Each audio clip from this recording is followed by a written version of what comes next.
नमस्कार। Crime spot में आपका स्वागत है। मैं डॉक्टर वरुण उपाध्याय। आज हम क्राइम स्पॉट में बात करेंगे जयपुर के राजपूत करणी सेना के राष्ट्रीय अध्यक्ष सुखदेव सिंह की हत्या के बारे में।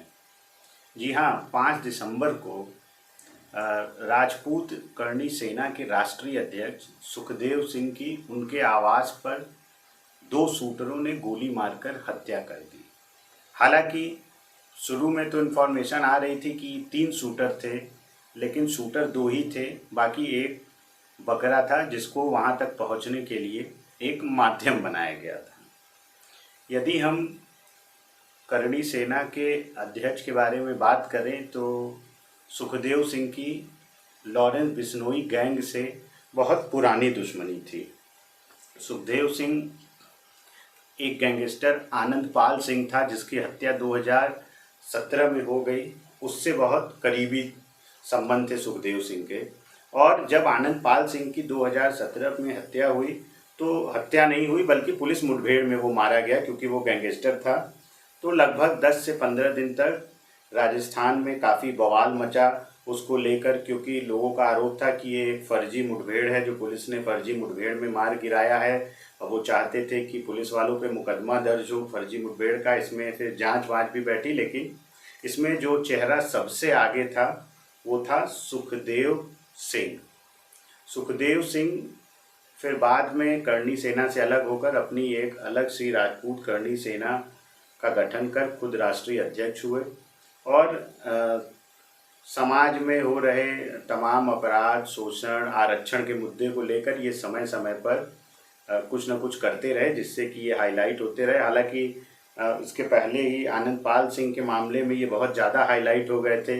एक मामला था पद्मावत की, जब शूटिंग चल रही थी तो उसके कुछ स्क्रिप्ट लीक हो गए थे, जिसमें इनको पता चला कि ये राजपूतों की शान के खिलाफ है। इसमें राजपूतों को थोड़ा गलत तरीके से पेश किया गया, जिसको लेकर जयपुर में पद्मावत के सेट पर इन्होंने ज़बरदस्त विरोध किया था, तोड़फोड़ किया था। और संजय लीला भंसाली के साथ भी इन्होंने दुर्व्यवहार किया था, उसको भी लेकर ये बहुत सुर्खियों में थे। और लॉरेंस बिश्नोई गैंग के लोग लगातार इस पर नज़र बनाए हुए थे। लगभग 2 साल पहले ही लॉरेंस बिश्नोई ने सुखदेव सिंह को और सलमान खान को ठिकाने लगाने का टेंडर संपत नेहरा को दिया था। संपत नेहरा पहले सलमान खान के घर काफ़ी रेकी किया, गया, सारी चीज़ें किया। जब उसको लगा कि अब हम सलमान खान को मार सकते हैं तो उसने एक 4 लाख की राइफ़ल भी ली। और इसकी प्लानिंग थी कि दूर से शॉट लेंगे और सलमान खान की हत्या करेंगे, क्योंकि लॉरेंस बिश्नोई ने सलमान खान को कई बार धमकी दिया। लॉरेंस बिश्नोई का मानना था कि सलमान खान ने काले हिरण का शिकार किया है और वो बिश्नोई समाज काले हिरण की पूजा करता है, तो माफ़ी मांगे वरना हम गोली मार देंगे। और फिर क्या हुआ कि संपत नेहरा सारी तैयारी के साथ, इसी बीच संपत नेहरा ने कोई और हत्या की थी, जिसके हालांकि वो खुला नहीं वो हत्या क्या था। और संपत नेहरा हैदराबाद में छुपा हुआ था। पंजाब, हरियाणा, राजस्थान की पुलिस संपत नेहरा की तलाश कर रही थी, क्योंकि संपत के ऊपर लगभग 50 से अधिक हत्या के मुकदमे हैं। मेनली संपत कॉन्ट्रैक्ट किलर है, पैसा लेके हत्या करता है। तो संपत पकड़ा गया। जब संपत पकड़ा गया, राइफ़ल भी वो पकड़ी गई। तो पुलिस के तरीके हैं, उस पूछताछ में संपत ने बताया कि मैं सलमान खान की हत्या करने वाला हूँ और उसकी रेकी किया हूँ, सारी चीज़ें। इसी बीच एक नाम और जो सामने आया वो था सुखदेव सिंह का। पुलिस के हाथ पांव फूले। तुरंत पंजाब पुलिस ने राजस्थान पुलिस से इंफॉर्मेशन शेयर की, बाकायदा लिखित में शेयर की कि सुखदेव सिंह की हत्या की प्लानिंग संपत नेहरा द्वारा की जा रही है और लॉरेंस बिश्नोई गैंग के लोग लगे हैं। AK-47 भी खरीदने की सूचना आई कि इन लोगों ने जो है सुखदेव सिंह को मारने के लिए AK-47 भी खरीदा है। एक घटना और हुई थी इसके पहले कि लॉरेंस बिश्नोई का गुर्गा कह लीजिए रोहित गोदारा है। रोहित गोदारा और Lawrence Bishnoi Punjab DAV college में साथ में ही पढ़ाई किए थे। रोहित गोदारा लॉरेंस बिश्नोई का जूनियर था। रोहित गोदारा ने पाकिस्तान और दुबई के नंबरों से ये धमकी भी सुखदेव सिंह को दी थी कि तुम्हें जल्दी ही मारेंगे। और फिलहाल इधर भी सिद्धू मूसेवाला सहित लगभग 7-8 लोगों को ये लोग किनारे लगा चुके थे अपने दुश्मनों को। फिर नंबर आया जो है सुखदेव सिंह का। इनको ठिकाने लगाने के बाद रोहित गुदारा ने एक ट्वीट किया कि गद्दार मारा गया और ये हमारे लोगों को की रेकी करवाता था, पुलिस से मुखबिरी करता था। तमाम इस तरह के आरोप रोहित गुदारा ने लगाते हुए और इस हत्या की जिम्मेदारी ली। हालांकि लॉरेंस बिश्नोई ने जिम्मेदारी नहीं ली, क्योंकि लॉरेंस बिश्नोई इस समय पंजाब जेल में है और खुद की छवि अच्छी बनाने के लिए खालिस्तानियों के विरुद्ध जो कार्रवाई कर रहा है उससे अपने आप को जो है राष्ट्र का मसीहा दिखाना चाहता है। लेकिन हत्यारा हत्यारा ही है, वो राष्ट्र का मसीहा नहीं हो सकता। राष्ट्र का मसीहा जब भी होगा वो कानून और संविधान द्वारा जिसे इस काम के लिए चुना गया है, अधिकार दिया गया है, वही होंगे। फिलहाल तो इस हत्या की जिम्मेदारी जो है रोहित गुदारा ने ली और इस हत्या की कहानी कुछ प्लानिंग इस तरह से की गई थी। लगभग 2 साल से फुल प्रूफ प्लानिंग की जा रही थी। रोहित गुदारा ने संपत नेहरा इस समय भटिंडा जेल में है, उसी समय से ये भटिंडा जेल में है। और संपत नेहरा को रोहित गुदारा ने एक दूसरे से इन लोगों ने संपर्क किया, चूँकि रोहित गुदारा इस समय इटली या कहीं उसके आसपास ही छुपा है, भारत में नहीं है। संपर्क किया और बताया कि तुम जो है सलमान का भी काम नहीं कर पाए और सुखदेव का भी काम नहीं कर पाए, तो अब इसमें क्या किया जाए। तो इन लोगों ने तय किया कि अब रोहित गुदारा ही कुछ करे, क्योंकि वही बाहर है, बाकी ये लोग जेल में हैं। तो पैसे और शूटर सारी चीज़ों का अरेंजमेंट करना था। तो रोहित गुदारा ने इस चीज़ का ठेका लिया और उसने 2 शूटर तलाशे। यहाँ 2 शूटर चाहिए थे जिससे सुखदेव सिंह को शक भी न हो और वो बहुत हाईलाइटेड भी न हो कि कहीं से लीक हो मामला की, क्योंकि तमाम इंटेलिजेंस की टीम भी होती है। तो जो पुराने अपराधी इधर उधर कोई मूवमेंट करते हैं तो कहीं ना कहीं दूर से उनकी उस पर नज़र रहती है कि वो एक्चुअली में कर क्या रहे हैं। और इस काम के लिए फिर रोहित गुदारा ने नितिन फौजी, जो कि हरियाणा के रायगढ़ का रहने वाला है, और रोहित, जो कि राजस्थान के नागौर का है, इनका चुनाव किया। और इनको आइडिया एक दिया कि सुखदेव सिंह का एक बहुत करीबी है नवीन शेखावत, जो कपड़े का व्यापारी है और उसकी भी कोई क्राइम हिस्ट्री या इस तरह नहीं है। और फिर ये दोनों उसके यहाँ एक अचानक से दोस्त बन गए।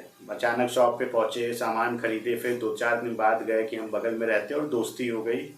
इसी दोस्ती के बीच में इन्होंने प्लानिंग कर ली कि अगर हम सुखदेव तक पहुंच सकते हैं तो यही नवीन शेखावत ही एक सबसे इजी टारगेट होगा जो हम लोग को वहां तक पहुंचा देगा। फिलहाल ये लोग नवीन शेखावत के बहुत करीबी हो गए और नवीन शेखावत के घर एक शादी पड़ी हुई थी और नवीन शेखावत कार्ड देने जाता तो इनको लगा कि इससे अच्छा मौका मिलेगा नहीं, उसी में चलेंगे और अपना काम हम कर लेंगे। लेकिन फ़िलहाल वो अवसर किसी कारण से 2 दिन पहले, लगभग 3 दिसंबर को जाने वाले थे, लेकिन 2 दिन पहले ये नहीं जा पाए। फिर 5 दिसंबर की एक तारीख तय हुई और 5 दिसंबर को नवीन शेखावत पहुंचा। और उस दिन एक चीज़ और भी था जो अभी राजस्थान पुलिस जिसकी जांच कर रही है कि सुखदेव सिंह को सरकारी सुरक्षा तो मिली नहीं थी पुलिस की। हालांकि इनपुट थे, सारी चीज़ें थी, बार बार ये भी पत्र लिख रहे थे, लेकिन कुछ रीज़न था जिसकी वजह से नहीं दिया गया। ये लापरवाही थी या कोई सोची समझी रणनीति थी या क्या थी, किसकी थी, ये कुछ अभी ये सब जांच का विषय है। इसीलिए इसमें NIA जांच कर रही है, क्योंकि कई देशों से इसके तार जुड़े हैं और एक तरह से ये कोई गैंगस्टर नहीं, अब ये आतंकवादी घटना इसको मान के चला जाए। अगर कोई इटली, US, ऑस्ट्रेलिया, कनाडा से रह के भारत में हत्याएं करवा रहा है तो इसको फिर आतंकवाद की श्रेणी में लेना चाहिए। अब गैंगस्टर, अपराधी और गुंडा कहना ठीक नहीं होगा, बल्कि रोहित गुदारा को आतंकवादी कहना ज़्यादा सही होगा। लॉरेंस बिश्नोई को आतंकवादी कहना ज़्यादा अच्छा होगा। तो आतंकवादी रोहित गुदारा अलग अलग जगह से, दुबई, पाकिस्तान, यहाँ वहाँ से फ़ोन करता रहता है, लोकेशन चेंज करता रहता है, अभी भी भारत में नहीं। तो इसलिए इसमें कोई पुलिस, STF या क्राइम ब्रांच बहुत कुछ जांच नहीं कर सकती। देश के बाहर का मामला है तो NIA को जांच सौंप दिया गया और NIA जांच कर रही है। तो फिलहाल नवीन शेखावत पहुंचा, चूँकि सुरक्षाकर्मी उनको मिले नहीं थे तो उन्होंने 3 पर्सनल गार्ड रखा हुआ था, जिसमें से 2 गार्ड छुट्टी पर थे और 1 गार्ड अजीत राइफल के साथ अपनी ड्यूटी पे था। अब ये जांच राजस्थान पुलिस करेगी कि उसी दिन क्यों ये इन 2 गार्डों ने छुट्टी लिया था। और नवीन शेखावत अंदर गया, अजीत को कार्ड दिया, बोला भाई साहब को कार्ड देना है, मिलना है। फिर उन्होंने नवीन शेखावत को अंदर बुलाया और एक ड्राइंग रूम में, अपने घर के ड्राइंग रूम में वो नवीन शेखावत से बात की और साथ में ये 2 जो अब शूटर थे, नितिन फौजी और रोहित, ये उनके फ़ैन बन के गए थे कि हम भाई साहब के बहुत बड़े फ़ैन हैं और हम भी जुड़ना चाहते हैं उनके राजपूत करनी सेना से। ये कुछ इधर उधर की बातें करके ये गए थे मिलने के लिए, एक सेल्फी भी लेना चाहते हैं, कुछ इस तरह की भी बात सामने आ रही है। और इसी बीच जैसे ही उनका फ़ोन आया, सुखदेव सिंह का एक फ़ोन आया, वो फ़ोन उठाए और ये दोनों शूटर नितिन फौजी और रोहित उठ के और तबातोड़ फायरिंग करने लगे, गोलियां चलाने लगे सुखदेव पे। सुखदेव सिंह गोली लगते ही ज़मीन पर गिर गए। इसी बीच एक शूटर ने नवीन शेखावत पर भी फायरिंग कर दी, नवीन शेखावत को भी गोली मारी और अजीत तुरंत भाग के बाहर जा रहा था, अजीत को भी गोली मार दी। और उसके बाद ये शूटर बड़ी आसानी से वहाँ से बाहर निकले और अब चूँकि ये एक किराए के स्कॉर्पियो से गए थे तो उसमें से एक शूटर स्कॉर्पियो में बैठ के भाग गया और दूसरा पीछे रह गया, जिसने कि वहाँ से 2 स्कूटी सवार जो जा रहे थे उनके कनपट्टी पर पिस्टल लगाकर, हालांकि पिस्टल क्या लगा, फायरिंग भी की, वो भी घायल हैं, दोनों हॉस्पिटल में हैं, और उनकी स्कूटी लेकर भाग गया। राजस्थान पुलिस लगातार सर्च ऑपरेशन में लगी है, जगह जगह छापेमारी हो रही है। हरियाणा पुलिस ने एक इन्फॉर्मेशन दिया जिसके तहत कि नितिन फौजी को गिरफ्तार कर लिया गया है और जल्द ही वो राजस्थान पुलिस को सौंप देंगे। फिर सारी जांच चल रही है, लेकिन एक और इसी बीच ट्विटर रोहित गोदारा का आया है जिसमें उसका कहना है कि सुखदेव सिंह हत्यारा था, बलात्कारी था और ये हमारे दुश्मनों के साथ मिलकर हमारे गैंग के सदस्यों की मुखबिरी कर रहा था। पहला ट्वीट तो डिलीट कर दिया, फिर एक ये दूसरा ट्वीट किया और फिर हत्या की जिम्मेदारी ली। और अभी हालांकि पुलिस जांच कर रही है कि इसमें लॉरेंस बिश्नोई की क्या भूमिका है, लेकिन लॉरेंस बिश्नोई की भूमिका से इनकार इसलिए नहीं किया जा सकता क्योंकि रोहित गोदारा, संपत नेहरा, ये सब एक ही गैंग के आदमी हैं और ये लोग लगातार लॉरेंस बिश्नोई गैंग के दुश्मनों को एक एक करके मार रहे। लगभग 8 से 9 सिद्धू मूसेवाला से ये खेल शुरू हुआ और सुखदेव सिंह 8वें या 9वें व्यक्ति हैं जिनकी हत्या हुई। और अभी जो रोहित गोदारा ने जो ट्वीट किया उसमें लिखा है कि और दुश्मन अपने घर के चौखट पे अपनी अर्थी के साथ तैयार रहें, मतलब और दुश्मनों के लिए ये धमकी है। तो इसमें देखना है अब कि राजस्थान पुलिस, पंजाब पुलिस क्या करती है कि एक अपराधी जो जेल में बंद है और जेल में बंद होके गैंग चला रहा है, लॉरेंस बिश्नोई के नेटवर्क को पंजाब पुलिस, हरियाणा पुलिस क्यों नहीं तोड़ पा रही है?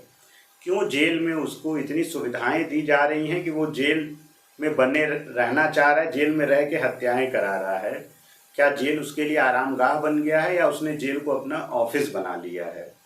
फिलहाल अब सरकार बदल गई है और राजपूत करनी सेना के लोग भी मांग कर रहे हैं कि अब यहाँ भी योगी मॉडल चाहिए। जैसे उत्तर प्रदेश में अब बहुत रेयर इस तरह के क्राइम हो रहे हैं, मर्डर हो रहे हैं, बहुत रेयर, कहीं कुछ हो भी रहा है तो वो अचानक से कोई घटना, कोई प्री प्लान गैंगस्टर या अपराधी काम नहीं कर रहा है। तो योगी मॉडल की डिमांड वहाँ भी हो रही है कि आखिर कैसे लॉरेंस बिश्नोई और संपत नेहरा जेल से अपने गैंग को ऑपरेट कर रहे हैं और बाकायदा उसके गुर्गे इटली से, यूएस से ट्वीट करके जानकारी दे रहे और हत्या की जिम्मेदारी ले रहे हैं। ये जांच का विषय है।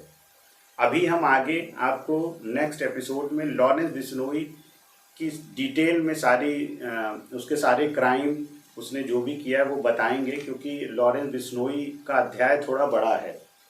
ये एक एपिसोड में लॉरेंस बिश्नोई का मामला ख़त्म नहीं होना है क्योंकि इसके कारनामे बहुत बड़े हैं और हमें समझ में नहीं आता कि ये बिश्नोई समाज का नाम कैसे रोशन कर रहा होगा। ये तो बिश्नोई समाज के मुंह पे कालिक पोत रहा है।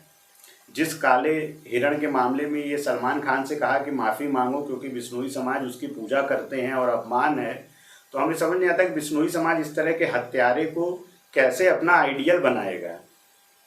किस मुंह से वो आएंगे और कहेंगे कि लॉरेंस बिश्नोई जैसे लोग हमारे समाज का प्रतिनिधित्व कर रहे हैं और सलमान खान को धमकी दे रहे हैं। फिलहाल इस तरह की कहानियों को सुनने के लिए क्राइम स्पॉट से जुड़े रहें, लाइक करें, सब्सक्राइब करें, शेयर करें। नमस्कार, धन्यवाद।